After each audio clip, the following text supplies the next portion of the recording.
বাজারে যাচ্ছি। কাকা কি সবজির দোকান দিয়েছো? হ্যাঁ, কি কি বিক্রি করছো তুমি? আমি ইঁচড়, লতি, সজনা ডাঁটা, আম, তেঁতুল, টমেটো, মিঠালু আর ফ্রান্সি লঙ্কা, উচ্ছে, পটল, বেগুন। এত শুধু তুমি বিক্রি করছো? হ্যাঁ, তাহলে বেচাকেনা কেমন হচ্ছে কাকা? মোটামুটি বাবা। এতে কি তোমার চলে যাচ্ছে? হ্যাঁ, আমার চলে যাচ্ছে। আমার তো আর সংসার চালাতে হয় না। তোমার সংসার কে চালায় কাকা? আমার বাবা, আমার ছেলে। তোমার ছেলে সংসার চালায়? হ্যাঁ, বাহ, খুব ভালো।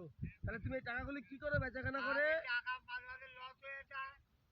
ওই যে আর যখন লাভ হয় তখন কি করো? লাভ হলে ওই যে মদের বোতল হয় না, মমতা ব্যানার্জি। তুমি মদও খাও নাকি? আমি তো খাই।